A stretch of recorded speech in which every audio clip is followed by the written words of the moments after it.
Hey, husband, Yes, wife. what do clouds wear under their shorts? What do clouds wear under their shorts, wife? Thunder pants. Wow.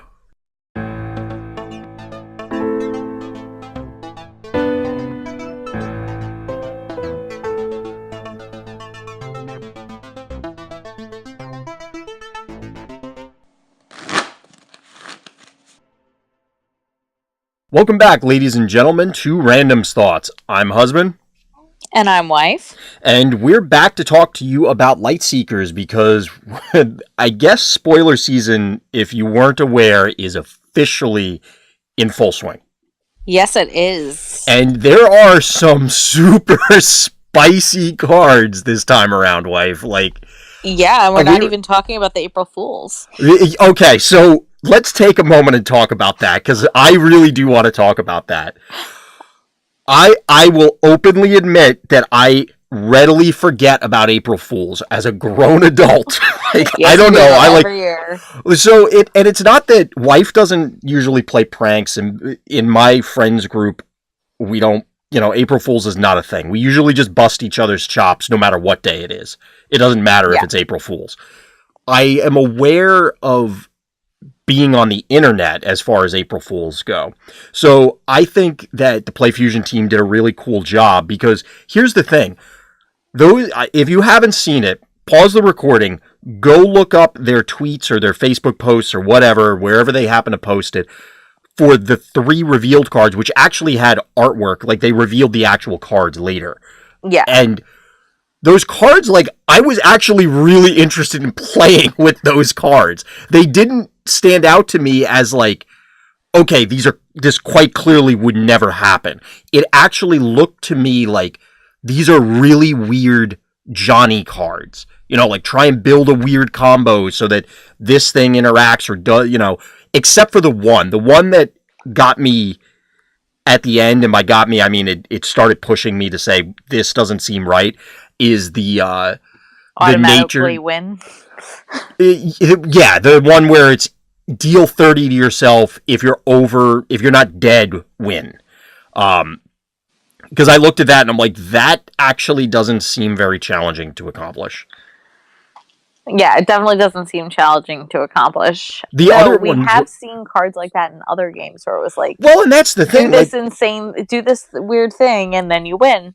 Well, that's the thing, is that the other cards, like the Storm Astral one, where it was like, remove all of your Storm and Astral cards from your deck, pull cards out of your opponent's deck. Like, maybe not the exact verbiage, obviously, but very similar things have existed in other games. And I'm like, yeah, well, that's really cool. It's probably going to be terrible, because how are you going to build your deck that way unless you splash for those and then do yeah. But it seemed like it would be a fun thought exercise.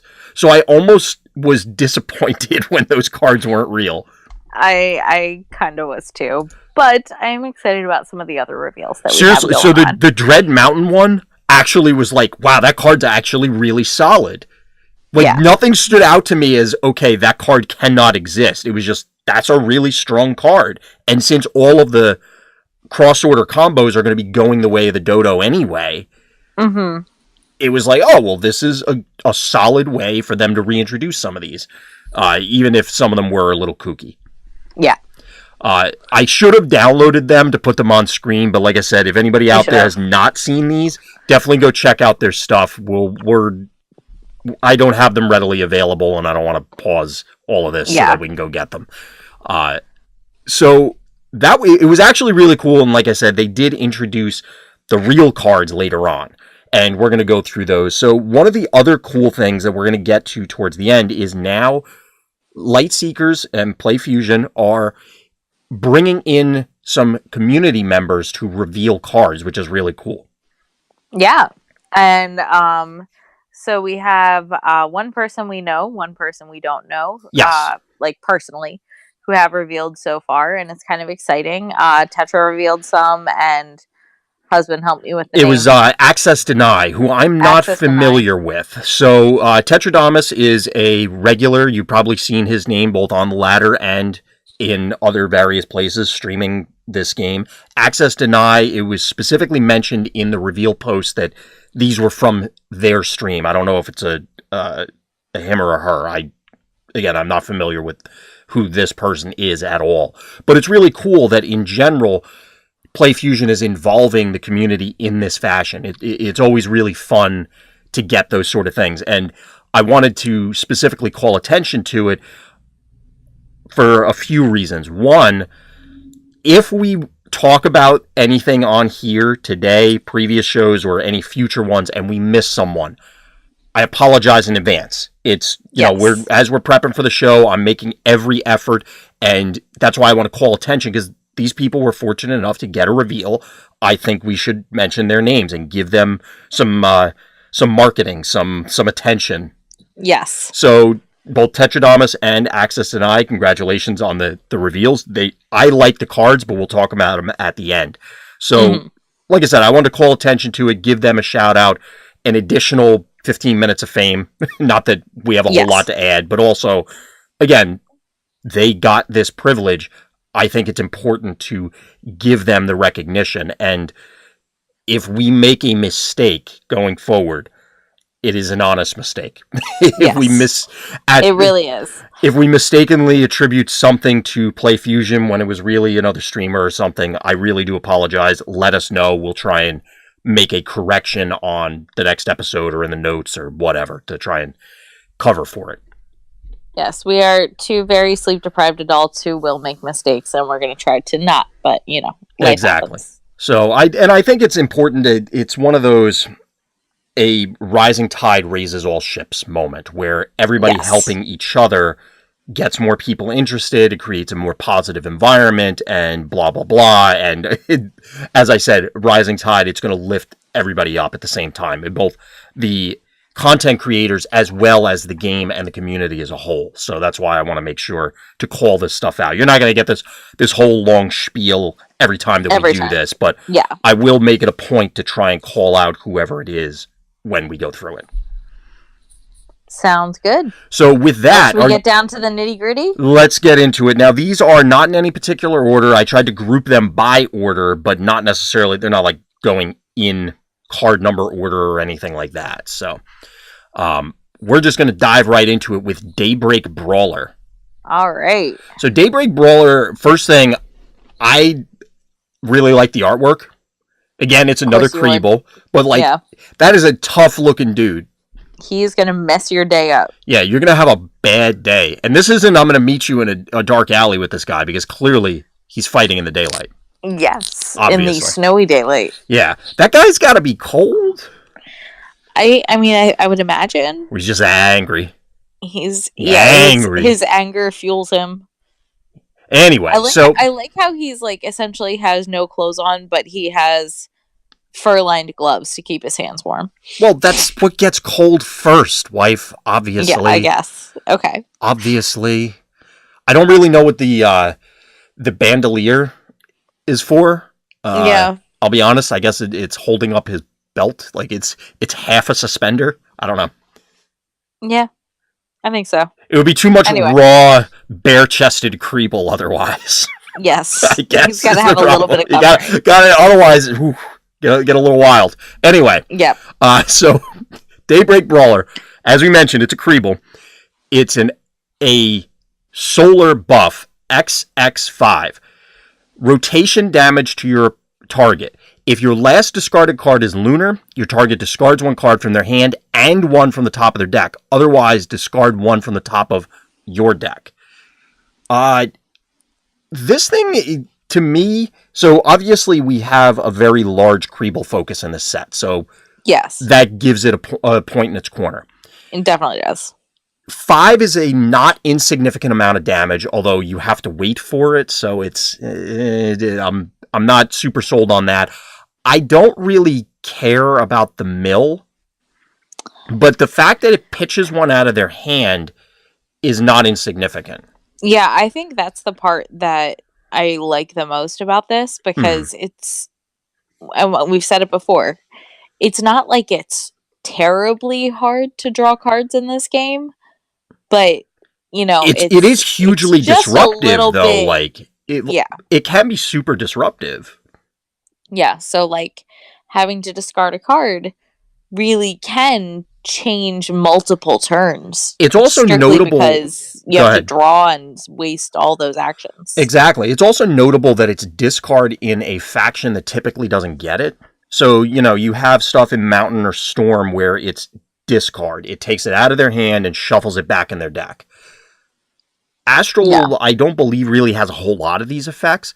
And here's the other thing I want to call attention to, just because I played and will probably continue to play a lot of Sun Hunter Tuktu, or Tuktu. I still don't know. I just call her Sun Hunter because I don't actually know how to pronounce the name.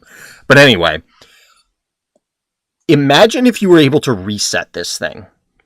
That would be insane. So it's not, and I'm not saying just resets off of Yukona Archaeologist. Say you have Gravity Meddler and you just walk it back 1 and go, oh, tag you for another 5, and you discard another card out of your hand and another card off the top of your deck. Which we've talked about it many times before, that mill fallacy, but in this game you do feel it more because the deck sizes are smaller, and because it's a true discard, which will come up later. Spoiler alert, there seems to be a discard sub-theme in this set, as well as Creebles, which is kind of also cool. Well, because Creebles make you get rid of things. Yes. So I was initially not excited just because it's like, whatever, it does some damage, it mills, whatever, who cares? But the discard from their hand, and because it's in Astral, a faction, order, whatever, that has reset abilities and walk back abilities, I'm getting more enticed by this guy. Yeah. I think he could be good. Obviously I would have to look some more into building a deck with him, but I think he has great potential. Yeah, I'm looking forward to trying this guy out. The unfortunate thing is he is rare. So getting some copies of it may be a bit of a challenge, but we'll what you can. We'll figure that out when the time comes. Exactly. Yep. So I got to figure out where I'm going to run him first. But any other thoughts on Daybreak Brawler, wife? Nope, that's pretty much my thoughts on him. All right. So we're going to move on to the Astral triple element combo. So this is triple gravity. It's nebulous shift. It's X2. As this enter plays, deal 5 to your target. As this enters play, not plays. I don't know what I'm saying. Yeah, it was... What? Nothing. Continue. It happens, wife. We do a lot of public speaking now. Like, it's gonna happen. Anyway, so as this enters play, deal 5 to your target. Look at the top 5 cards of your deck. Draw rotation number of them and put the remaining cards back in the same order. Gain 1 additional action. So basically, you tag them for 5, and then when it rotates, you're going to draw 2 of them.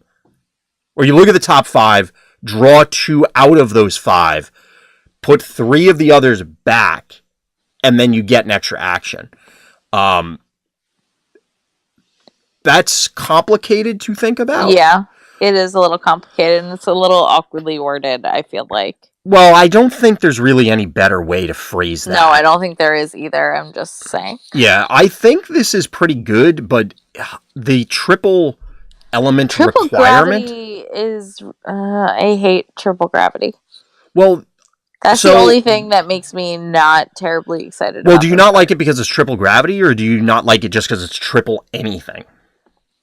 Triple anything, but in particular gravity. So yeah, I like that it's gravity, again, because of the Sun Hunter experience, so you want to shuffle back in those Yukona Archaeologists, you want to shuffle back in other things where it's, okay, I'm fine with this, but I just don't want it right now. I don't need it right now, yeah. I think this does a lot, and I think the ability, like, look at the top 5 and pick 2 of them, put them in your hand, and I get to do 3 things this turn. It all seems really strong. Yeah. But you gotta wait a turn. Obviously, this is one of those where you will blindside someone early on. You know, like the set just releases or people forget about this card and you'll blow somebody out with it because it's just like, oh, well, they burned their buff removal already. This gets to actually trigger. But if this is a thing, And going forward, this really is part of the meta as a whole. People are going to be aware and they need to play around it. Yeah, and I think people will wait to play around it. This is definitely a card where they will wait. I think this card has a lot of potential. It seems so powerful that it justifies trying it out. I'll be honest, I'm not really sure how to judge these triple element combos just yet, because as it stands right now, you are going to have to you're going to have to sink 2 cards into them. Yeah. Like, you don't have a choice, because even if you have a double gravity, you need another gravity. Yeah. And I think I'd be okay throwing back 3 gravity cards, like individual gravity cards, to play this if it goes off. But at the same time, I don't know. Maybe it's not enough because it's only dealing 5. So I guess maybe one way to think about it would be you need more damage or more of an impact out of this, because so you're investing, say, 3 cards, just to set a concrete example. Say we're pitching 3 cards to play this combo. You're going to draw 1 off of it from playing a combo. Then you're going to draw 2 the turn that you're comboing off. So it's then replaced the card you invested in it. You're technically still down a card playing the combo itself. Yeah, but I mean, at least you get to choose which ones of the cards. Right. And it's also, that's assuming that you had to invest 3 cards to play it and not 2. Yeah. Obviously this is looking for a home in some sort of combo deck. It's and not combo as in the card type, combo as in this deck is trying to end the game via a certain sequence of plays in a very short amount of time, usually like 1 turn. So we talked about it last time, but those Superior Seeker builds that Fatal Zeph and Bova and all those people love to play, where it's like, I'm doing something super weird, and then bam, you just blow somebody out. Yeah. Those are the sort of things that we're looking for in this scenario. I'm going to keep eyes on it. This seems like it does enough things. Like, it's doing 3 different things. It's dealing damage, it's drawing you cards, and cards that you get to look at and choose, and then it's giving you additional action. So that feels like it's enough. Yeah, I think so. But we'll have to see. Yeah. So any other thoughts on Nebula Shiftwife? Nope. Other than those 3 gravities, it might seem very expensive, but we'll see how it goes. Yep. So moving from there, we have Wildernest Mystic, or Wilderness Mystic. I think it Wilderness Mystic, but yeah. Like, it's supposed to be Wilderness, but Wildernest? Yes. Sure. I think so. So it's a Chimchu, it's a gravity, fits with the last one. It's an attack, 3 damage. While this card is on top of the discard pile, it counts as any element, which is very important for Astral, because a lot of their cards care. Yeah. I don't know if this card does enough. This card freaks me out. Why? I don't know why the artwork is really unsettling to me, but the artwork is really unsettling to me. Well, owls are kind of mean animals. And I think it's just it's like this owl with this extra long extended neck. And I don't know if the neck is that long. I think it's just like the armor choker thing makes it look longer. Well, because like it goes up to the cheekbones. It's not like you don't consider this part of your neck, but it's covering that part. I know, but it's kind of, I don't know. It's making me feel very unsettled. Plus, I always envision owls as little chubby fluffy guys. Okay. And this is my little chubby fluffy guy. Well, aside from the artwork, I mean, it's a Chimchu, which is important for any of those Chimchu decks. I don't feel like this does enough. I think it's like the nail in the coffin, but I think it's fine. Like, I think. Well, so there was a previous Astral card that was a buff. It was a 4-corner rotating buff that just made your top card of your discard pile count as any element. Yeah, and I don't think that's better. Yeah, but that wasn't even played. Yeah. Outside of, I think, like the first PAX Unplugged, I think it was played. And like more recent Cassini builds, more recent whatever builds, they were not running it because I don't think it, like, I don't think it's that strong. I think just having those options there is probably like it. I don't know how to describe it. I think it could potentially see play, but it probably won't. It kind of reminds me of something that you'd see in a starter deck. Yeah, I struggle to see the scenario where you'd play this and the immediate answer isn't just, well, why don't you sequence your cards differently? Yeah. So that you get, or build your deck differently so that way, you know, if you're playing Shapeshifter and you need to make sure that you hit whatever, sequence your plays that way. Or build your deck so that you have a higher quantity of X so that you're more likely to hit it, as opposed to chewing up precious card slots with something that does 3 damage and then requires you to... I mean, it does give you that extra, so you don't have to dance as much in-game to make it happen. I don't know. It feels like everybody has done so well dancing around the requirements of cards like Shapeshifter to make them work that I don't think it's worth including this card to ease those things when it's, you know, you can play around it. Yeah. So, any other thoughts on Creepy Owl? No, but I think that seems more than enough conversation about the Creepy Owl, so we can get that off the screen. All right, so now we're moving into Dread. So, our first one up is Gut Belch Fanatic. It's a Death Creeble. It's a defend card, 4 healing, and you may remove one of your own buffs to return 1 buff on another hero to owner's hand. I think this card is pretty solid. What do you think, wife? Yeah, I think it's pretty solid. Artwork-wise, for some reason, it reminds me of the opening sequence of Aladdin. But anyway. But sure. Yeah, I think it's pretty solid. I think it's a smile. I can see this seeing play. I feel as though this guy is going to have a hard time eating corn. Yeah. Because he has 1, 2, 3, 7 total teeth. Oh, poor guy. It's a rough life. But yeah, I think this card's going to see play. Like, I don't even know how much we can say about it because I think it's pretty solid. So, for itself. Again, Creeble, we're seeing a lot more Creeble focus. It's 4 healing, which is not great. You do want 6, but specifically in the Dread faction outside of Soul Trader, where you, again, have to do some dancing in order to get the most benefit without suffering all the consequences. This is a decent amount. Your other options are Soul Thief, which is heal 4, deal 2, also a defend. Maybe you care more about the Creeble or you care more about the buff. It's notable that it's in death. The reason I bring that up is, personally, I was playing the Spider Lady, Asavak, so she is Astral Death as a mythic hero, and you're pretty limited on what you could use for healing options in that build. This at least gives you another option. Bouncing a buff isn't great, but if it's... And we've been seeing a bunch of buffs that take longer to go off.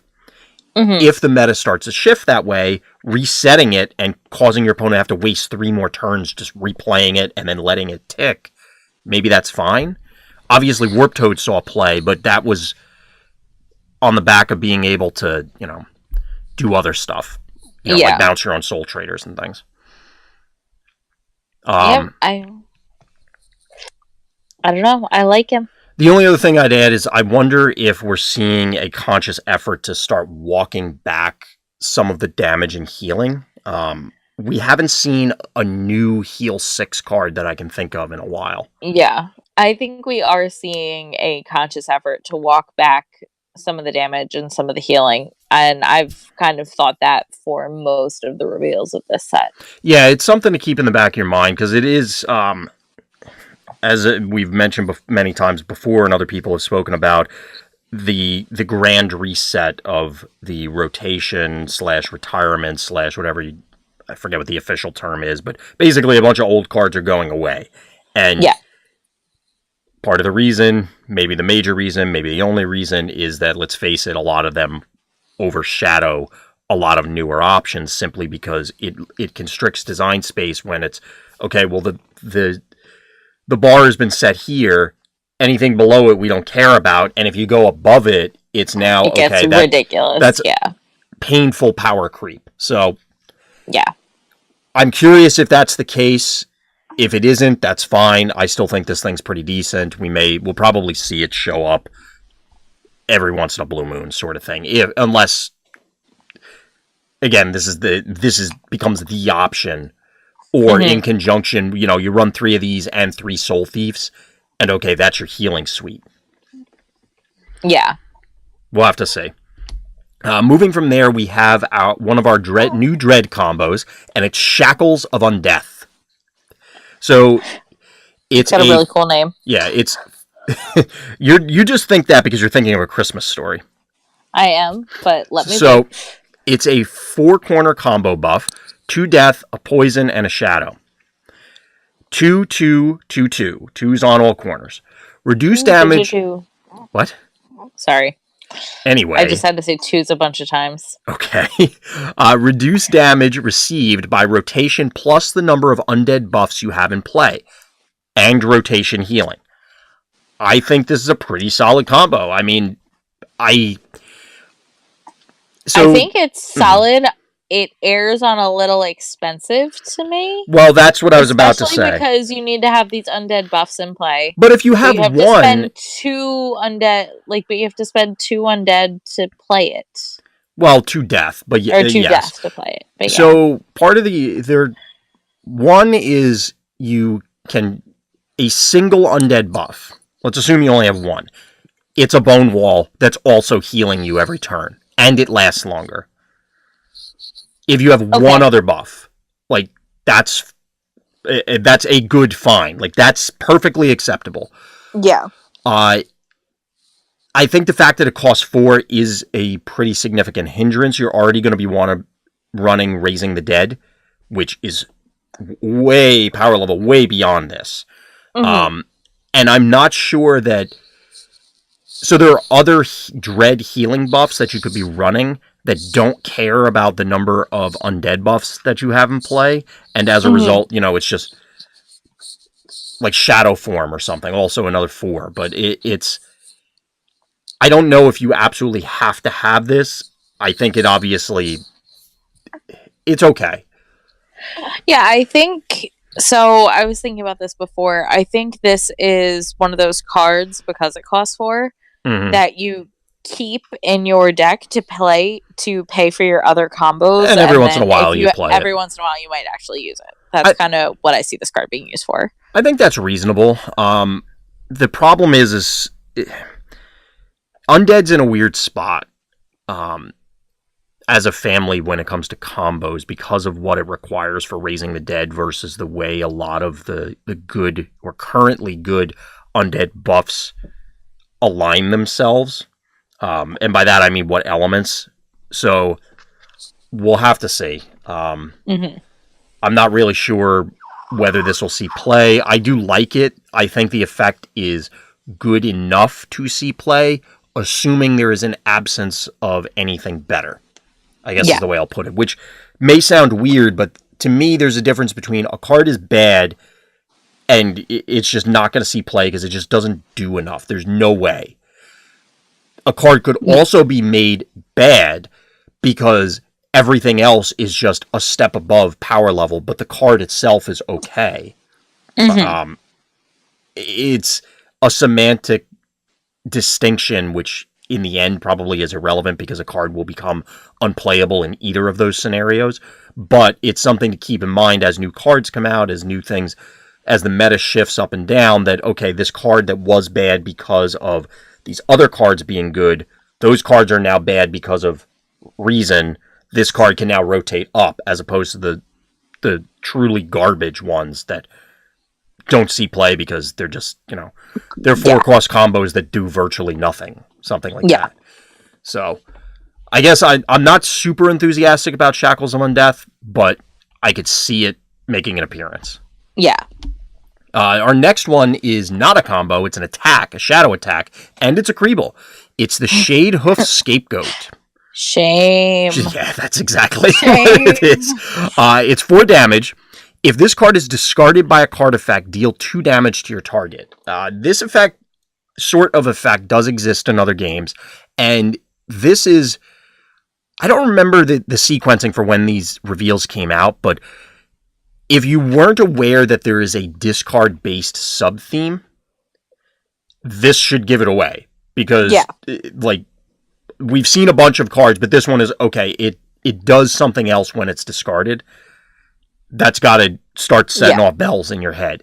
Now, the notable thing is, if this card is discarded by a card effect, it doesn't say an opposing card effect. Yeah, so you could even, for things that discard your own cards, it could be useful. Yes. Now, you're essentially only increasing the damage or tacking on 2 damage or whatever that other card effect is, but it's still better than nothing. Yeah. I don't like this card. I mean, this is, for me, I'm not a super huge fan of this because it's still only 4 damage in its primary mode. If you have a Dread deck that really wants to be discarding all the cards all the time, then yeah, it's going to slot in because it does a thing when it's discarded. That being said, you could also be running a card that's just generally useful and good enough on its own that doesn't have this additional ability, and you may not, like that card will be better most of the time, and every once in a while you go, well, I have to discard a card, I guess it's this one. Yeah. Good. I don't know, I think, like, because of, like we said, with kind of, like, the damage and healing being decreased in general or being ratcheted back, I think this will end up being it'll be a good, like, solid background card. I don't think it's going to be, like, the MVP, but I can see it being a good, solid background card. If that discard deck doesn't exist, I don't think we'll ever see this. The reason, unless there's a reason, so there are 2 ways that I see this showing up. One is that discard deck, or there is a Dread Creeble deck that just needs quantity of Creebles. Mm-hmm. If those things don't materialize, I don't think this ever sees play. Because, yes, in general, the damage and healing is, they're putting reins on it. But is this good enough in a world where Boulder Feast still exists? This is true. Is this good enough in a world where Terrax Fixer still exists? All right. That's the thing, is like, so those cards define, like, heal 6s, deal 6s, define what you need, and then you kind of supplement it with, say, this. The problem is that why wouldn't you go get a deal 5? Or why wouldn't you get some other effect? I don't think this is going to do enough. Yeah, I think you might be right. So, sorry, Scapegoat. I guess you got to feel bad for a little longer. Yeah. So, now we're going to move into Mountain. So, we have an Earth Defend in Interior Meditator. Look at another hero's hand and select one of their combo cards. The selected combo card is moved to their deck. Heal yourself equal to the cost of that combo. I do not like this card. Yeah, I don't either. I could see this in a world where Granite still was a thing, but even then it's, I don't know, it would still be a little weird. Yeah. I don't know. I don't like this card. I don't think it's going to matter much ever. Your best case scenario is you're healing 4, but I think really the focus is you're looking at their hand and yanking a combo out. Yeah. I don't know. I mean, maybe there will be that Granite deck where you really need to make sure you have these, or some sort of effect like this to ensure that you're preventing whatever mean thing they're trying to do. But I don't know. I'm not super enthused to play this guy in general. Yeah, I agree. Of course, obviously pending what comes out from the remainder of the set. So speaking of combos, our next one is a Mountain combo. It's a attack combo, Invocation of Flames, 2 fire, an earth, and a crystal. So you deal 9 and heal 5. I like this card. It's a 4-cost combo. Which... It's expensive, but... I mean, I think it's solid. 9 is a lot. Yeah. The heal is probably going to be insignificant, but if you're an aggro deck, maybe it's just, the mirror, or you just need to survive for just long enough for it to make a difference.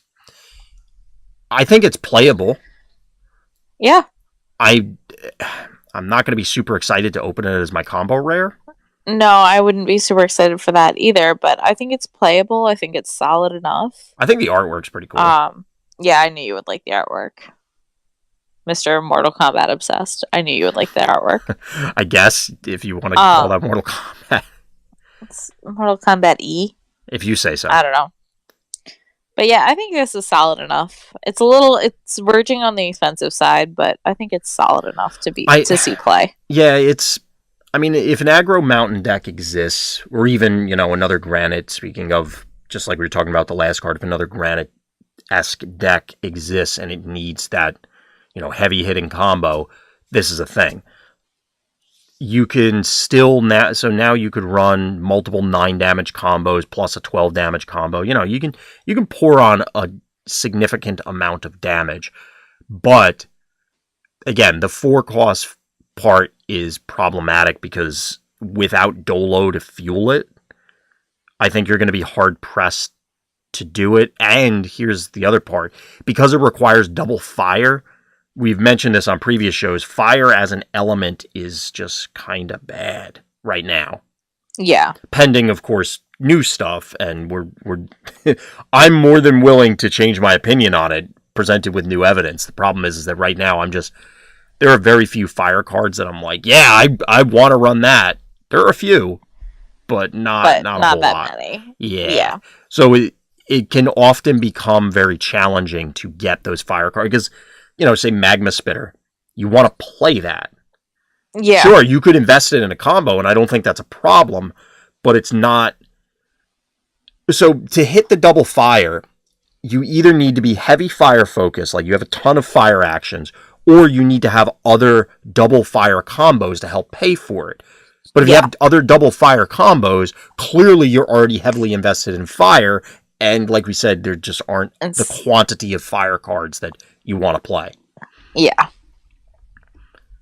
It's always hard when the things that you really need are things that you don't really want to play. Well, it's part of the balancing tools, and I'm confident that that entire conversation and many others similar to it have taken place at PlayFusion headquarters. I'm sure it has. So moving from there, we have Prism Bite Scuttler. This card, okay, so what in the Hades is this thing? It's a rhino beetle. It just pick a beetle. It's a beetle. Like what? I know. It's hard. Like, is that a tongue? Is that a pincher hanging up in the air? What? The top horn? Yeah, no, like the claw-looking thing. Okay, so it has red. 2. That's why I'm asking. Like, there's one protruding out of the front of the face, and then there's one on top. That's probably it's a horn. You've never seen a beetle with we've watched a lot of Discovery Channel life, a lot of Animal Planet, and it seems like every time it's on, it's always something about a dung beetle. I don't know why. But when it's not Shark Week, it's dung beetles left and right. I mean, it's true, but I don't know. This one's hard for me to. It's like when you look at the G in Disney and it looks like a backwards G. This is I think this is doing that to me. Once I see it, it won't be unseen, but right now I'm having trouble seeing it. Okay. Well, anyway, so Prism Bite Scuttler. It's a 4-corner crystal buff. It's an insectoid, so we'll touch on that momentarily. The corners are as follows: 2x11. Corner 1, deal rotation damage to your target. Corners 3 and 4 draw rotation cards. So this feels like the Ancient Miner replacement. Yeah, it does. Is the first thing that came to mind. Problem is it's quite clearly significantly weaker than Ancient Miner, but Ancient Miner was really good. Yeah. I think you definitely hit the nail on the head. This is most likely the Ancient Miner. The fixed Ancient Miner. Yeah, the fixed Ancient Miner. I like this guy for a number of reasons. The problem is I don't think it's ever going to work. So it's an insectoid, and again, as we mentioned with other families, there's just quantity in general. So we're not even talking playable stuff yet. There just aren't that many insectoids. And then of those, there's even fewer that you're not going to be embarrassed to sleeve up, even in a dedicated insectoid deck.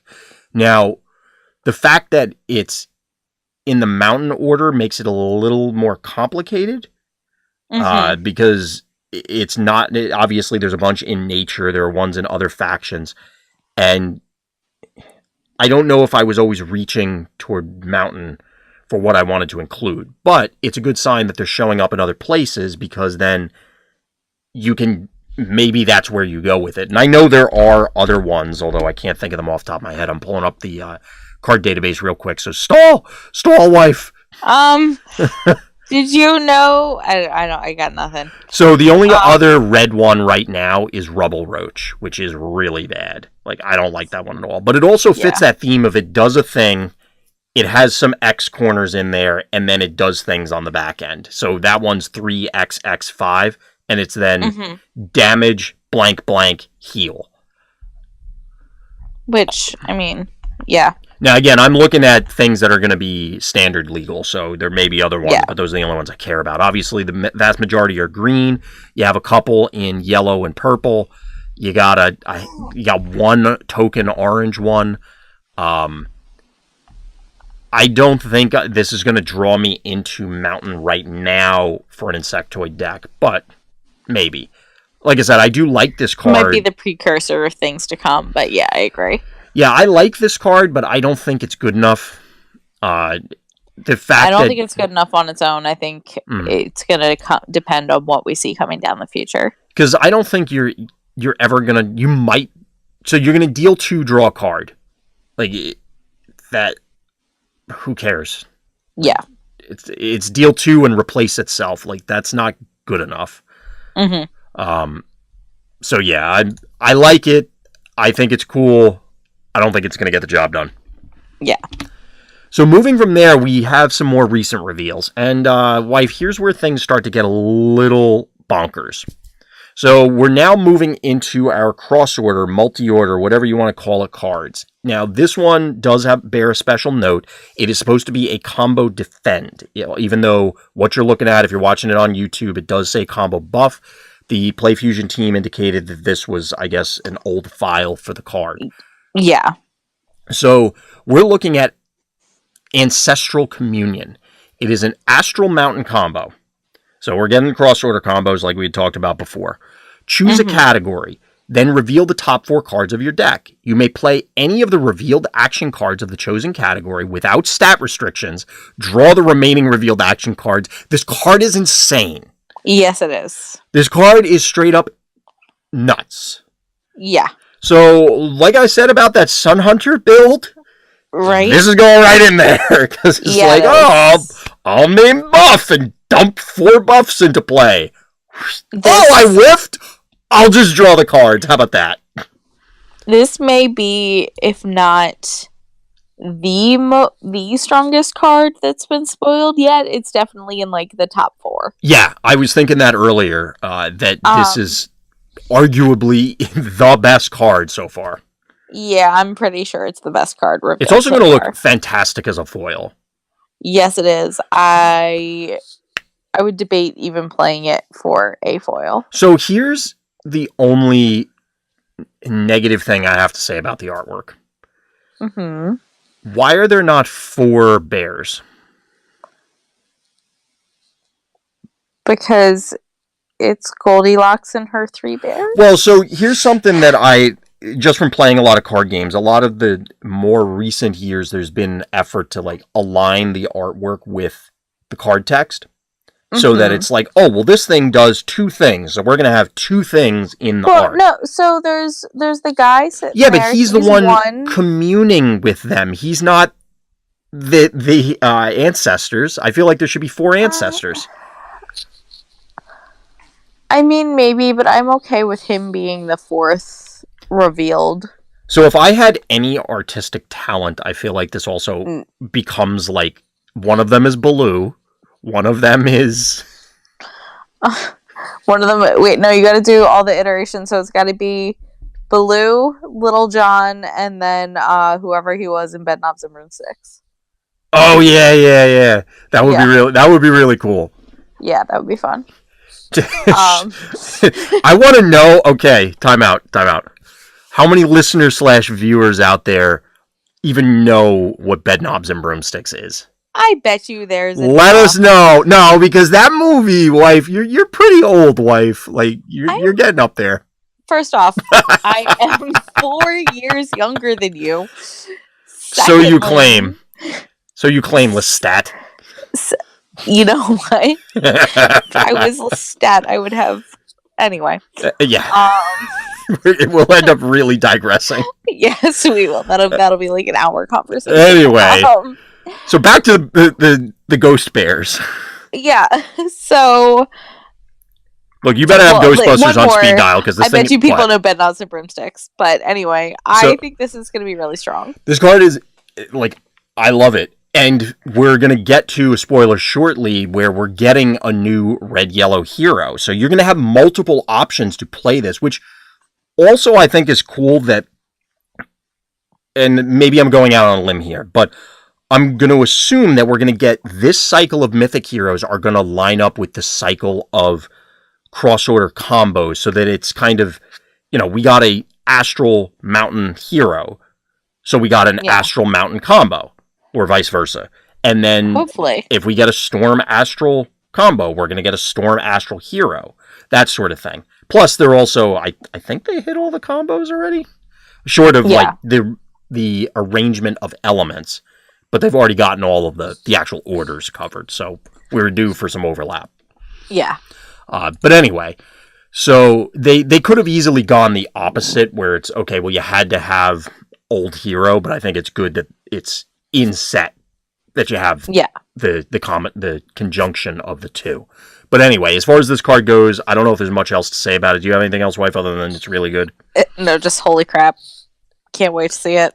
Seriously, like, you get 4 actions, basically, by playing this card. Technically, at least up to 4. I mean, 5, air quotes, because you draw a card off the combo. But I mean, yes, it's inherent to playing combos. But like, this seems ridiculous. Yeah, and now I'm 2. Yeah, that's crazy. So I'm obviously in my head thinking Sun Hunter, but I could easily see it in the new guy too. We'll get there. So our next one is, as suggested earlier, an Astral Storm combo. Yes. Combo buff, 4 corners, 2x11. You draw rotation cards face up. If any of those cards are Astral, gain 1 additional action. If any of those cards are Storm, heal for rotation. Yeah.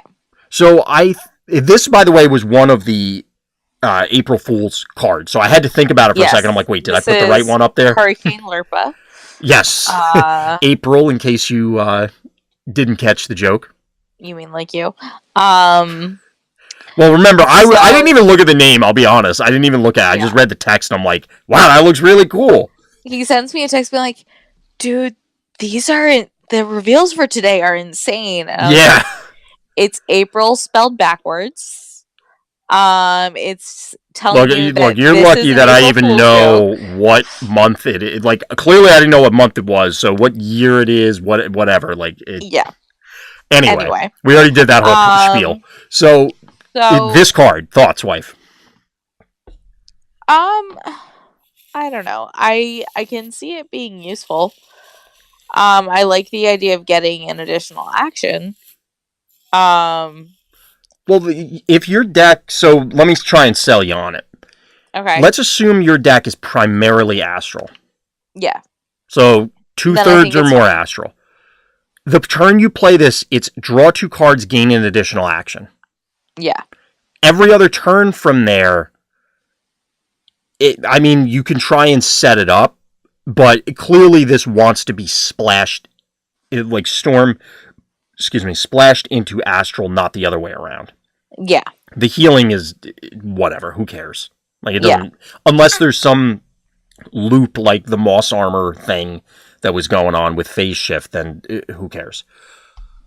This, I think it's playable. Like, if you're playing those 2 orders, I don't know that you'd necessarily go into... Like, I don't know if you're sitting down and you're building an Astral deck and going, you know what, I'll just splash for Cosmic Convection. Yeah. See, exactly. She's in agreement. Yeah. She's supporting our points. And I agree. I agree with both of you. I think this is something that is a nice additive. I don't think this is something that you build a deck around. For a combo, especially a cross-order combo, I feel as though you need to draw 3 out of this before I'm going to feel good about it. Like, draw 2 and get an action is strong. By no means is that bad. However, I feel as though you need to get at least the 3rd card, maybe not the 2nd additional action, before I feel really good about this. That being said, drawing cards and getting extra actions, and since it is, again, only a 2-cost combo, despite being cross-order, maybe that's enough.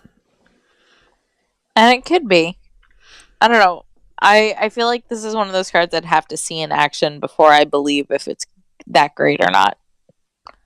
I could see this. So, again, to try and sell you on it, if you had an aggressive Astral build, you splash for Thunder Slugs, or you splash for, whatever item, really, and then you just have a few tag-along Storm cards. This helps you refuel and lets you play a damaging card that turn. That's true. All right, I'll take it. Hypothetically, I think this is solid. I'm not nearly as impressed as I am with the other one, but I think that's a very difficult bar to reach. We've kind of set the bar really high, way up here. I think it's because I love Storm and I like Astral so much that I really want their combo to be as good as Ancestral Communion, and that's just not a thing. At least I hope it doesn't happen. Every cross-order combo is nutty. But this one, and again, it could just be because we just talked about the Astral Mountain one, and it's influencing our thoughts on this, but it feels as though this one's not quite on the same par. Yeah. So, but anyway, let's move on to our multi-order, cross-order hero, Onax the Sunstruck. He is Mountain Astral, so he's Solar Lunar Superior Crystal. 31 health. When you discard any cards from another hero using a card effect, deal 2 damage to that hero. This can only trigger once per card per turn. So that one that we talked about at the beginning, that mills a card, makes them discard a card, I can see where it fits into this guy. I think he's going to be useful. We were talking about the discard deck before. I think there's going to be a place for him, and I think he's going to have a deck built around him easily. Well, I'm sure there's going to be a lot of people that try. He has the buff removal element, and that's Crystal, so he gets Crystal Leech. His damage reduction is going to be lacking because it's lunar. So you have Yukona, whatever, I forget what it is. It's the base set one where it's X333. I think it's Yukona Oracle. Yeah. Point is that it's not going to be great. You do get some decent healing stuff. So, for example, Blinding Beetle. That doesn't heal a whole lot, but it's an aggressive heal because it's disruption. So, in conjunction, if there are enough Crystal, Lunar, or Solar cards that rip cards out of their hand, Blinding Beetling to further reduce their hand while you're doing all these other mean things. Yes, it won't trigger his ability, but it's still disruptive to your opponent. So you could play kind of an aggro control game where you're pressuring them on multiple fronts, both damage and disruption. Yeah. And I think that it's possible. I just don't... It's going to have to be aggressive because, again, your damage reduction, at least right now, and your healing are not spectacular. Yeah. I think if you can find a way to be aggressive with him, it's definitely going to work out. I don't know. I think I'm going to try to build a deck around him. Yeah. I can see it happening. I think the artwork's really cool. I do appreciate the blindfold because he's sunstruck. Yeah. This guy, I don't know. I get the wandering warrior vibe from him. I think that's fair. I see that. Or maybe he's just a barbarian from the mountains. I can see barbarian. I can see him. I don't know. I'm excited about him. And now that you're making me analyze what he looks like, I'm thinking he looks more badass than I think I initially thought he did. Yeah, he looks like a tough dude. I mean, he's blind. He's got to be, right? Yeah. And he's carrying that giant stone battle axe. I do I like the think color it's his scheme axe too. that I like the most. I like the way the gems are across both his body, his armor, his weapon, and stuff. Like, it draws your eye to different places. Mm-hmm. But so that. Any other thoughts on Onax? Just that I'm going to make a deck out of him now. Yeah, I feel think like you've challenged me, and now I have to try I it. challenged you. Like, I like the card. I didn't say it was bad. Anyway, I know, but you still challenged me. So Sulphuric Demise is our next one. Now, this was another April Fool's one. I forgot what the name was. I don't remember. But anyway, it's our Dread Mountain combo buff. So Sulphuric Demise is at the start of your turn, deal 2 damage to your target. Reduce damage received from combo attacks by 4. I think this is strong. Yeah, I think it's I think it's really strong. Like, I initially was like, yeah, maybe, and then the more I thought about it, I'm like, no, this is pretty good. So people obviously have mentioned already that Magrock is an easy home for this, clearly. Mm-hmm. I don't know if this is another one where I don't think if you're playing a dedicated mountain or dedicated dread that you're going to be reaching for this thing. But I have come to respect Colossi Skybeam. Yeah, and this is a better Colossi Skybeam. Exactly. The reason I've come to respect it is just, at least in the old format, there are a number of ways that if your opponent's sub 20, you can just go, okay, game's over in 2 turns, or a turn. But Colossi Skybeam turns off. This never turns off, so it will get there unless your opponent addresses it. And it's, especially in Magrock, or what I assume any Dread deck, or even Mountain deck that's going to be running this, you're going to flood the board with buffs. Your opponent is only going to have so many ways to address it, so they're on a clock once this hits the board. The game will end. Oh, and it keeps you alive, too. Like, they can't even try and burst you down as easily anyway. I really do. I think this is really strong. It's a rough way to go, though. Yeah. Well, like, based on the artwork, it's a rough way to go. Yeah. Definitely. Somebody's having a bad day. Mm-hmm. I'm not going to feel good if I've already played all my removal and that comes out. Let me just put it that way. What I think this is going to do is induce panic in people. I mean, obviously it's if you're a better player and you're composed, it's not, it's just another threat, but that sinking feeling does impact people's play patterns. Mm-hmm. Where it's like, okay, well, now I'm in a rush because I need to race this thing. Because they have a threat. And 2 damage doesn't seem like a lot, but there are a lot of buffs. Insect swarms only do 1, but they add up after a while. I used to love and still do Spectral Mantics, and it essentially lived forever unless they removed it.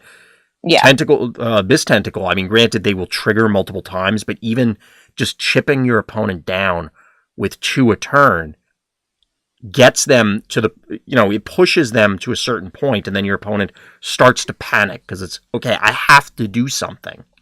Yeah. And sometimes they misplay as a result. I've been there. I've done it. I think we all have. We all have, wife. It happens. So I think it's strong. I'm excited to see the panic. Yep. I think we're going to see this. Whether it shows up outside of Magrock is the open question to me. Mm-hmm. I could certainly see it possibly showing up in other places, but I think you'd have a hard time justifying it over a in-order combo otherwise. Like, the other ones just do more stuff by virtue of being a single order. Yeah. Or by virtue of just whatever their effect is, really. You would expect that the cross-order ones are going to be flashier. I'm expecting to only see it in Magrock, but we'll see. Yeah. Our next one of the other April Fool's ones, but this is the real one. It's Terraform. It's a combo attack. Yes. It is nature tech. Heal yourself and damage your target equal to the number of buffs you have in play. If the recipient has more buffs than you, remove a number of buffs equal to how many more they have. So, right off the bat, if you have no buffs, you're killing all their buffs. Yes. I think that this thing is... I think that's where it's really going to get used, which I think given... Go ahead. It's like, what was the card? Solar Eclipse, I want to say? What, Black Hole? Black Hole, there we go. The one that's just remove all their buffs? Yeah. Or Living Whirlpool, because that was the cross-order one before. Yeah. But that was green-blue. I don't know. I pictured... So, if you're playing buffs, the best you could hope for is probably, like, a 3... Like, heal 3, deal 3. Yeah. And then, in which case, the bottom half of the text is probably blank. Yeah. So, this is really going to be, like, if you're not playing buffs. Which I don't know... Like, I guess it's going to depend on what the new cross-order hero, if they're nature tech, what they do. But Overseer Tuskrage, I don't know. I was never excited to play him. And I have a hard time picturing a nature deck that doesn't have... Buffs. I mean, most decks run buffs in some capacity, but... Nature really does, though. Yeah. I don't know. This one I'm not very excited about now. I'm not either. It's you're effectively using a combo slot, a cross-order combo slot at that, to play a 4th Reckless Spirit or a 4th Crazed Bomber. Yeah, I agree. Okay. Yeah, that feels. I'm not real happy about that. Yeah. So I think that's all there is to say about Terraform. I definitely agree. So now we are back into Storm. We're looking at more Storm. I was saying back into Storm only because we were talking about the cross-order ones, but I guess it's not technically fully Storm there. Yes, so we have up... Oh, what? No, continue. So we have up first Sparkweave. It is a 4-corner combo buff. It is lightning and air, 4XX and null. So it technically is active on that 4th corner. Corner 1, deal rotation damage to your opponent. Corner 4, you may move a valid combo buff from your hand into play. This will never activate. No, it will not. All right, do you want to move on? Yeah. I will say more about that. It's basically going to do 4, and that's all it's ever going to do. Yeah. There really isn't much talk about it because if it works, that's awesome. It will never happen. You just need so many things to line up, including your opponent just doing nothing. Yeah. And a lot of the time it's like... So here's the other thing, because I think a lot of people may say, well, what if we mentioned it, talking about other cards even tonight. What if you just, bleed them a buff removal because you run a bunch of buffs or, you catch them when they don't have it, but you could have instead just played that combo, whatever the other thing was. Maybe you're baiting, I guess if the plan is to bait their buff removal with this and then play it, I don't know. It's effort that you don't need to make when you could just play the other buff. Yeah. I agree. I don't even think there's anything else to say. Yeah. It is what it is. Poor Sparkweave. Yep, we're going to move on from there. So, and she agrees as well. Yes. So our next one is not a combo. It's just a plain old buff. It's a lightning buff. It's a 4-corner lightning buff. It has 3 X's and a 5. 5 is on the last corner. It's an elemental. Puddle Volter. I like the name. Rotation damage to your target. When you play a water card, restart this buff. This is a very, very easy one to restart. Yes. I don't know if waiting that long for it is worth it, but it's a restartable buff, so I think it's worth keeping in mind. Yeah, I like the fact that it's not an elemental. Elemental's important. I like the fact that it's super easy to restart. What I don't like is I'm gonna be holding on to anything water in my hand for 4 turns. I think you can set it up though where so you don't, because it's 4 turns, you don't have to have the water card now. Yeah. You just run it out there on turn 1 and draw into it probably. This is true. I just don't, so it's probably going to go off. I don't think you'll ever get it to trigger twice. but then I think they'll... it's going to eat half your opponent's buff removal, like half a Crystal Leech, half a Shadow Puppet. I think that part's nice. I think this is playable. 5 is good enough. I just don't know what deck this is going to... I mean, presumably an elemental deck, but I don't know if this is good enough to justify a card slot because, again, it's fine. Yeah. Maybe he'll see something, but I doubt it. It's just too long for too little. I don't think this would have been too good at XX5. Maybe it would have. Yeah. But I think he could have a decent combo with our next card. All right, let's look at our next card. Our next card is Weaving Mistral, which is an air attack. It's an elemental. 4 damage. You may rotate one of your beast or elemental buffs 1 step forward. When I first read this card, I'm reading it out now as opposed to when I first looked at it when it was revealed. And for some reason, I thought it was only beasts. I don't know how I missed it. So but it's beast and elemental. Well, so or, I think you can't... yes, not... Yeah.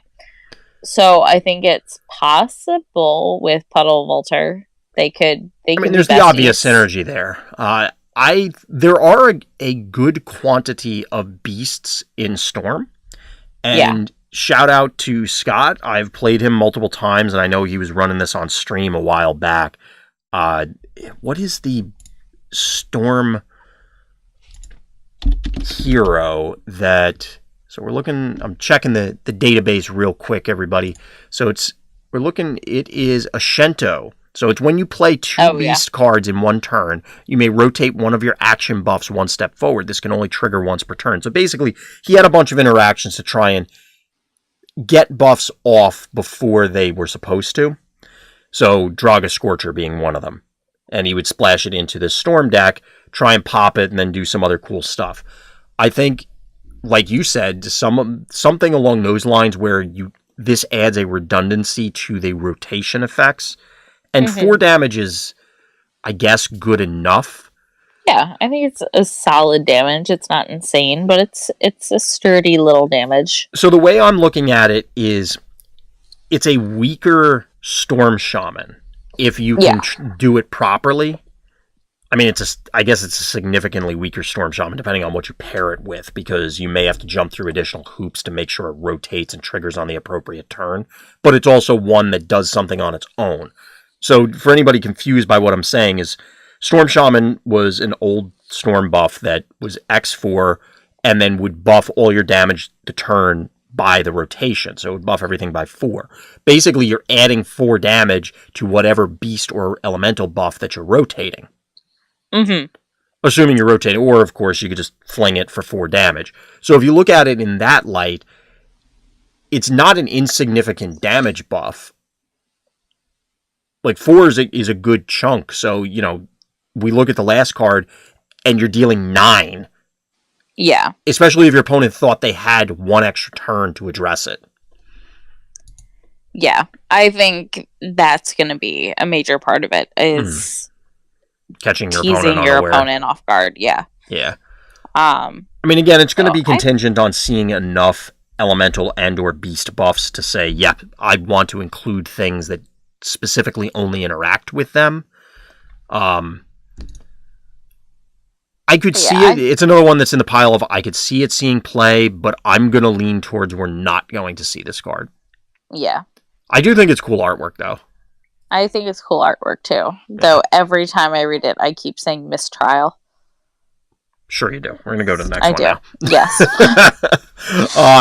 Frag Shell Armor. So it's our 4-cost, also triple element tech combo. It's a 4-corner combo buff. This one's kind of hilarious. It's 1/1/1/17. For some reason, tech combos have this thing for 17 because it's not the first one that does 17. I mean, it's an excellent prime number. Thank you very much. Okay, yes, that's a sentence that has been uttered now. 17 is one of my favorite prime numbers. 17 and 23 are my two favorite prime numbers. Who has favorite prime numbers? Lots of people. Like, I knew this even when we were dating. Like, I was aware of this. And it did cross my mind before we got... No, I'm just kidding. I didn't...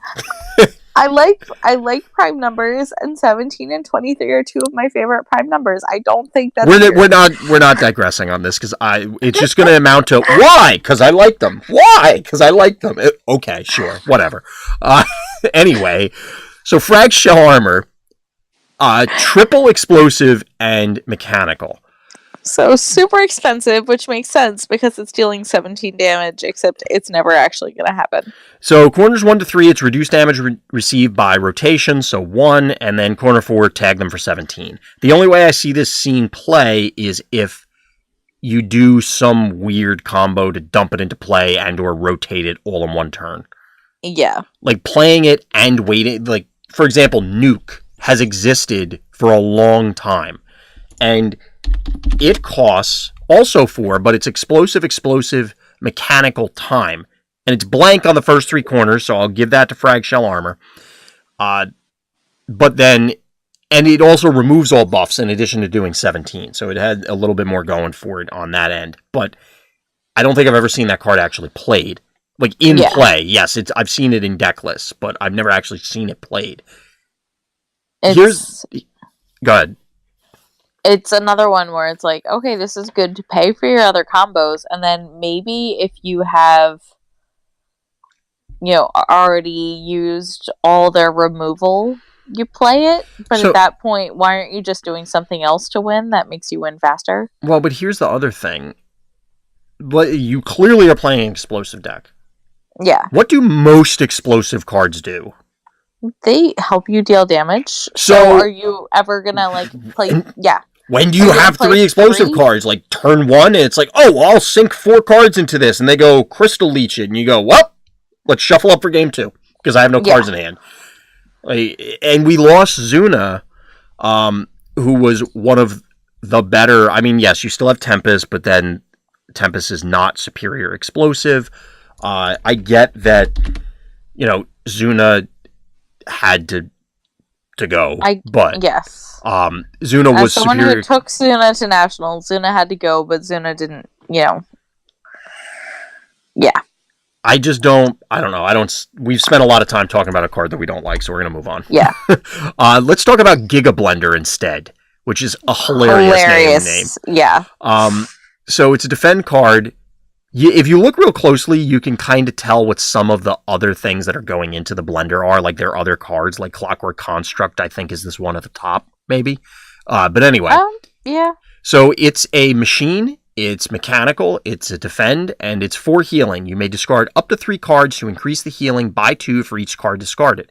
Now, I didn't like this initially because it's, okay, well, I could just play Tyrax Fixer. But since we're getting this discard sub-theme... Yeah. I don't know. I mean, like, even that Dread card we talked about earlier, where now this is heal 6, deal 2, but it's 2 cards. I don't know. I mean, it's going to depend on what the tech discard cards are, right? Yeah.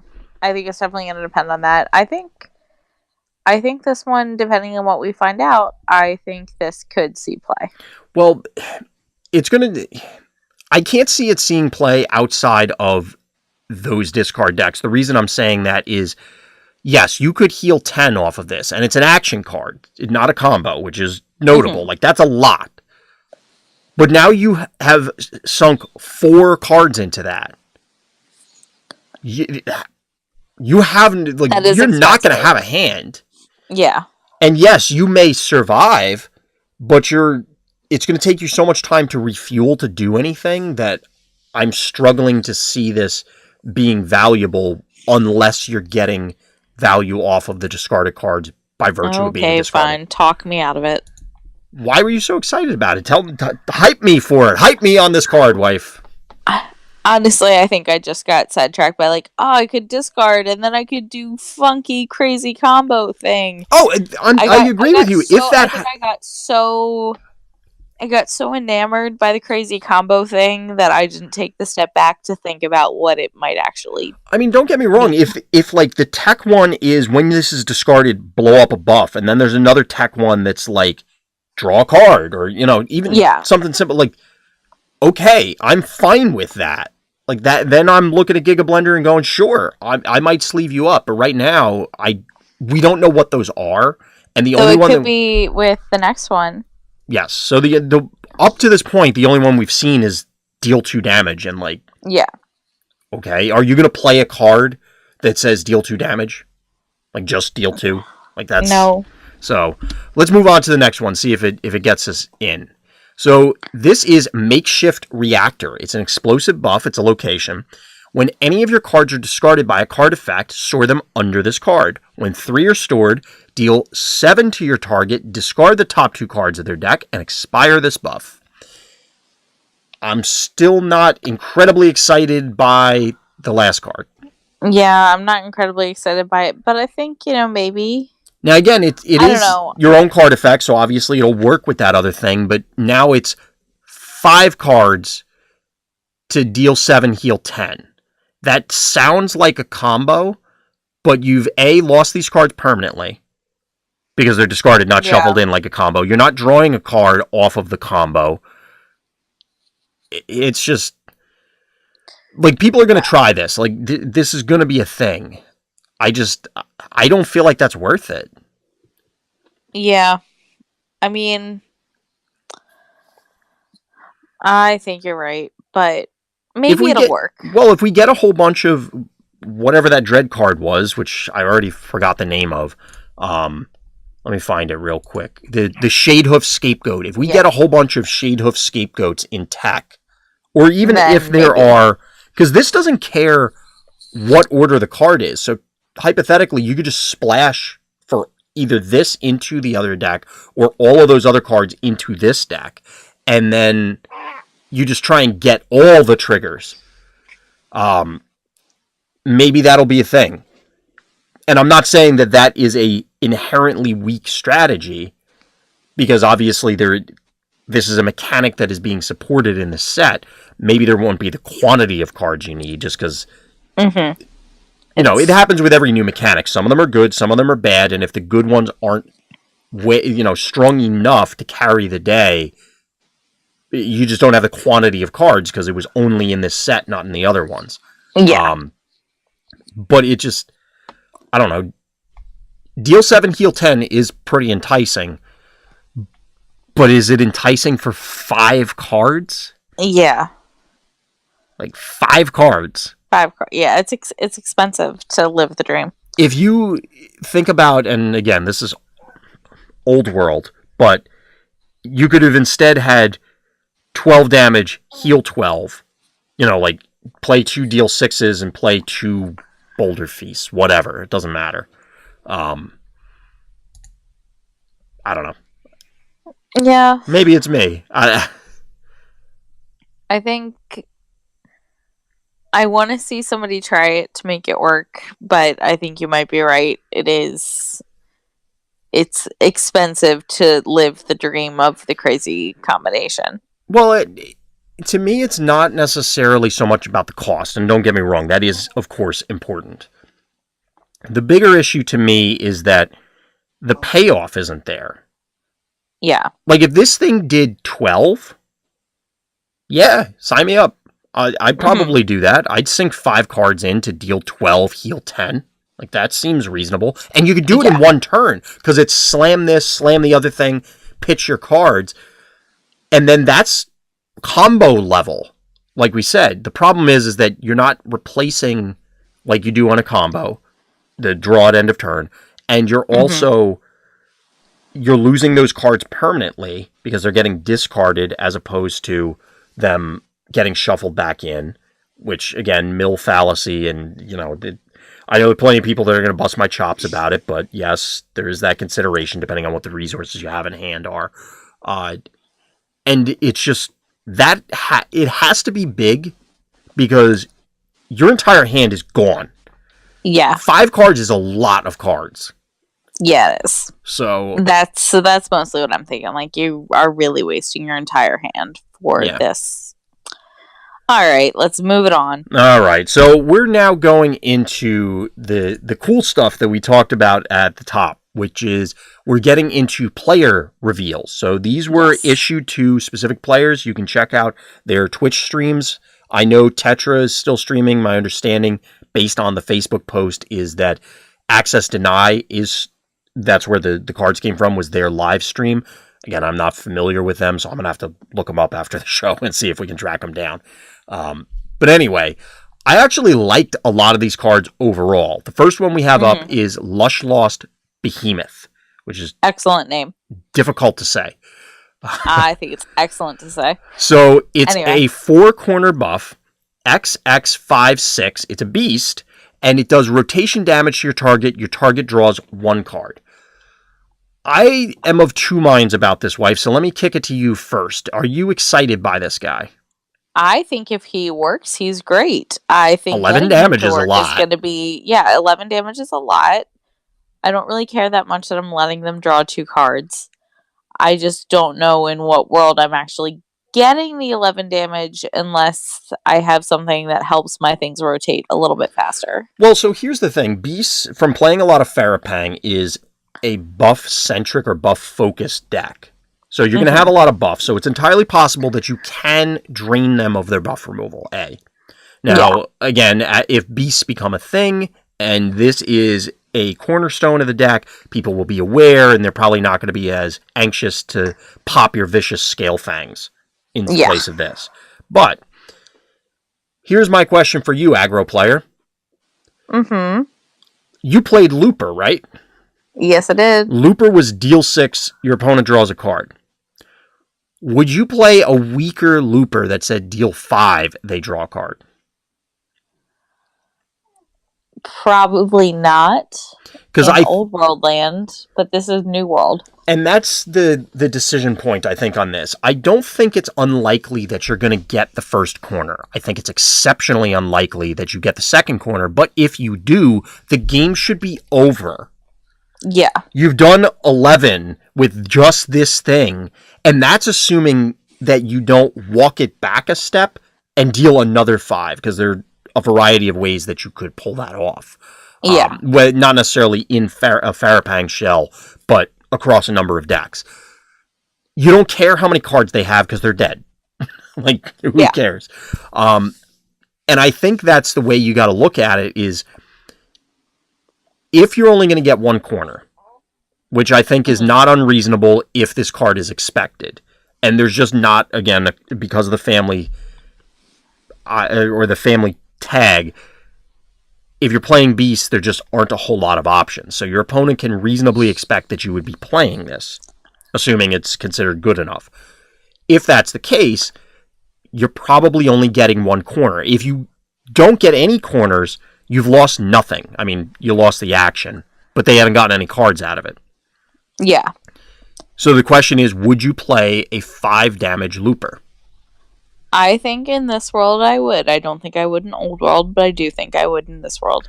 Because there is the potential that you tag them for 11. And that's why I think I would definitely play this card. You're going to feel really bad when your opponent plays damage reduction into this, because dealing 2 and giving them a card is going to feel really awful. Bad. Yeah, I think that may be the bigger issue. I think as a 5 damage Looper, it's probably fine. I think as a damage reduced Looper, though. Yeah, a damage reduced Looper is going to be catastrophic. Yeah. But I think that this guy has potential. I agree. And again, I'm looking for excuses to play Beast decks, so I'm pretty excited by that guy. This one, though, Soil Tunneler is very interesting to me. Yeah. So it's a soul buff, X2. It's an insectoid. Again, another family that's been lacking in playable cards. Burn. So it immediately tells you, okay, this has got to have a wild effect. If a buff is to the left of this one, move rotation action cards from your discard pile to your hand that share an element with it. Otherwise, move 1 action card from your discard pile to your hand. Expire this buff. So it's a little weird if you have a buff to the left. Otherwise, this is just, it's a powered down Root Singer You know, like when you don't have the extra recursion. The fact that you can reset it, notable but not spectacular. Mm-hmm. I think it's not going to be too difficult to set up having a worthwhile thing to the left. Yeah, I think he's going to be easy to set up. And he kind of has his own protection because your opponent has to pop this. Like, they can't just pop the other thing because then you just get a card back anyway, which obviously you'd rather have two, but you can get back any card. Yeah, Oh, actually, you can't walk it back because it immediately expires it. So they did think of that before anybody. Somebody would call us on that. I think he's strong enough, and I think he's going to be easy enough to make it work. It seems you play Root Singer. This is a Root Singer that you don't have to worry about juggling your opponent's stuff. So if they have 4 buffs and you have none because they've been, just demolishing your buffs or your deck isn't focused on that, it can just be play thing, play Soil Tunneler, go. Yeah. You don't have a buff removal? Great. I'm getting 2 cards back. Yeah. If you have a buff removal, okay, you got me. I think this is playable. I think so. I don't know if this is the card that makes insectoids be a thing. I don't know if it is, but I think it's playable, and I think if insectoids happens, it's even more so. But this reminds me of the movie Tremors. Oh yeah, I forgot about that movie for many good reasons. Because it's a terrible movie. Yeah, it's so bad. But it's bad in a good way. Like, it's bad. It's so bad that it comes around to being entertaining again, as opposed to bad, and it's like, no, I just have no desire to ever interact with this media ever again. Yeah. So. No, it is definitely one of those, it's so bad it's good. Yep. But anyway, so we're kind of lukewarm towards positive on Soil Tunneler. Yeah. Like, I'm looking forward to trying this guy out. Yeah. So from there, we have Soul Song. It's our 4-cost, triple element nature combo. Yep. So it's a 4-corner. That's exactly what it sounds like. Yep. It's a 4-corner combo buff. 2, 3, 5, 8. Corners 1 and 3. So the 2 and 5 corners. Healing. Corners 2 and 4. The 3 and 8. They are the damage corners. So it'll, assuming it goes all the way through, you'll heal for 7 and deal 11 damage. It's triple soul and a nature. I guess it's fine. Yeah, triple soul, man. Well, soul, triple, soul is the one. So there are good nature buffs. Obviously, that's where you get your damage reduction. Beast is kind of the weakest of the 3 elements, or animal rather, not beast. Because it's the beast-focused one, and beasts just quite aren't there. There's not a whole lot of exciting things out of, say, Hungry Behemoth. These are the 2 elements that you want to play. And your buff removal is in that, so you're going to be running extra copies of Reckless Spirit. That's where your recursion stuff is, including the one we just looked at. All right, so I'll take the cost. Possibly. I'm just saying, it's possible. You could... The way I'm looking at it is you could play a soul nature deck that you basically ignore animal is what I'm saying. Yeah. You play the other 2 elements, and I think that's reasonable. I can see it. The thing is, I don't know. Again, this is another one where you're probably not getting all the corners. Yeah. And getting, say, the first 2 corners, so you heal 2, deal 3. That is not worth what you just paid into it. Yeah. Or even if you heal 7, deal 3, that's not great either. Yeah. The 11 damage, I think, is really what you want out of this, but that's a long wait and a lot to ask. Yeah. I'm not as excited about this as I was about Tetra's other reveals. I am not that excited about it. I do think it's going to look really baller as a foil. Yeah, that'll probably look pretty sweet. Yeah. Yeah. That'll look pretty fantastic. So now we're going to move into Access Denies spoilers. Yes. So we talked a bit about this offline. Our first one is Impressed Crab, and I don't know why. Why is everything always impressed in Storm? Are they easily impressed, or is everything that impressive?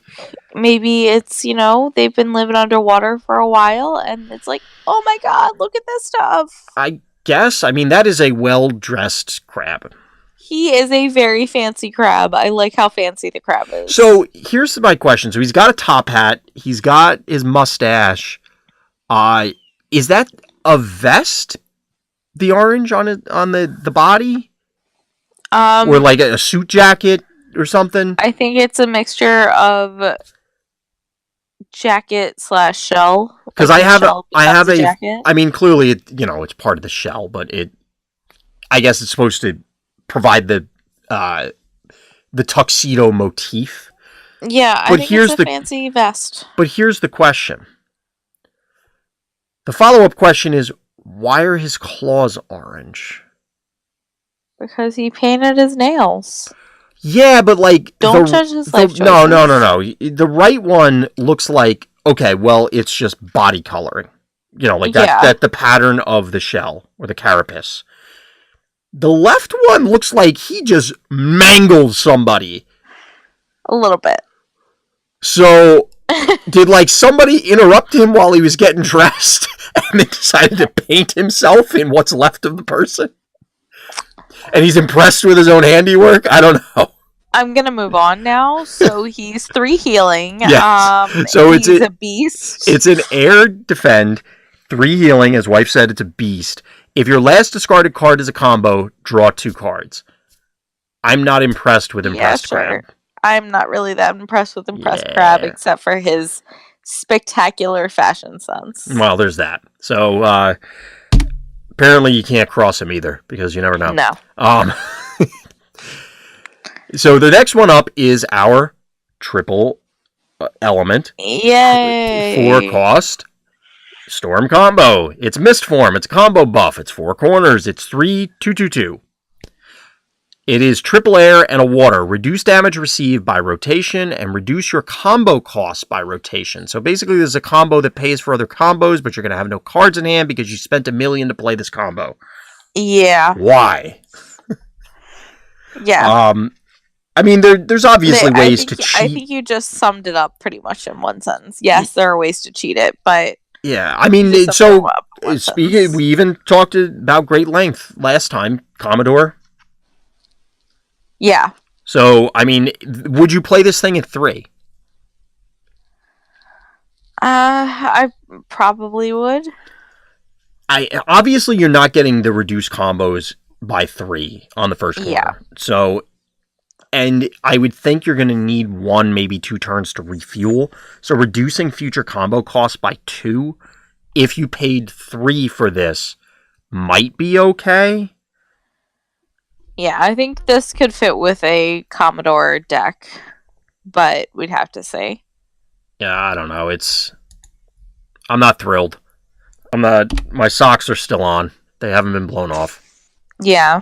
Yeah. Now, again, Access Denies reveal. This is the last one. So this is Subdued Charge Claw. You know what this is? So this reminds me of, what were the people in Lord of the Rings that had mammoths or something? They were bad guys. Yeah, I don't remember what they were called. But this is what it reminds me of, because they had a whole because they were gigantic and they had basically a fortress on top of these things. Yeah. And that's what this reminds me of. So I can see that. This is a 4-corner lightning buff. Subdued Charge Claw. It's a beast. It's XXX2. Draw rotation cards, and when you play a Creeble card, deal rotation damage to your target. Uh-huh. Yeah, I don't have a whole lot to say for this guy. Yeah. He looks tough, but he doesn't. It seems like it's more going to be tough to justify playing this card. He's been so subdued that he's essentially useless. Unplayable.